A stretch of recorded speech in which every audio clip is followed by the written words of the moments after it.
So after both of my kids, my husband had to beg me to go back to work.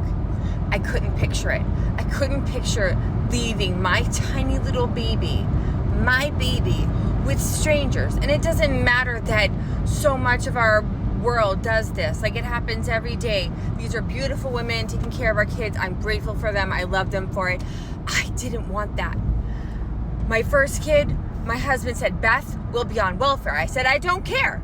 My husband said, Beth, we won't be able to do anything. We won't be able to live. Do you really want our son to grow up not being able to do a single thing? And the only reason I went back to work was because I did the math. And after the math, I still came out $500 more even after paying for daycare.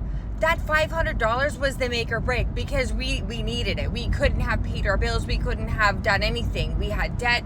It was terrible. And then with my second child, I was like, I can't do this. I cannot go back to work. I already miss out on so much with my son, who is now 7. And for the majority of his life, I was working. I'm always working. I miss his programs. I don't get to take him to after school programs. I miss parent teacher stuff. I don't get a chance to leave work. So with my second baby, I was like, I cannot do this. Again, this is not happening. I cannot go back to work.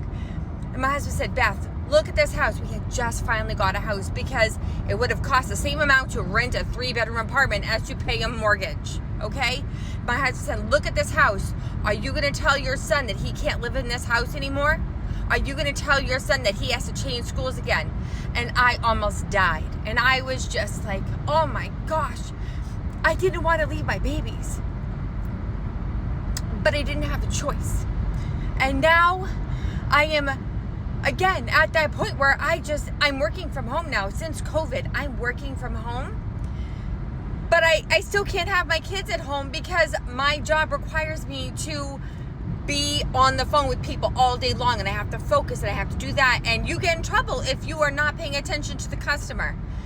So my kids are still in daycare and still, watching TV or playing outside while I'm at work.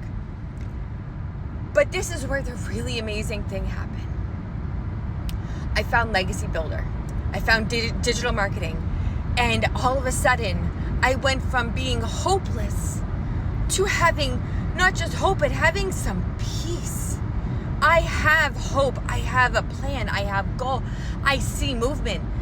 I see what other moms are doing right now. Moms who either were able to stay home, but they needed more money, or moms that had to work and they're in the same boat as me, and now they can breathe. They can have that extra income and not worry about stressing out at their job. Or maybe they just found a part-time job that they could spend more time with their kids, because you dedicate 2 to 3 hours a day.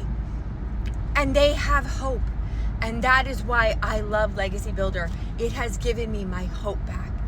I can order food out for pizza. I can plan vacations. I can spend holidays with my kids. Ladies, if this speaks to you at all, please put it in the comments. Let me know. I go live every time. Let me know. Comment yes if you want to hear more about this, because I want to share this with you.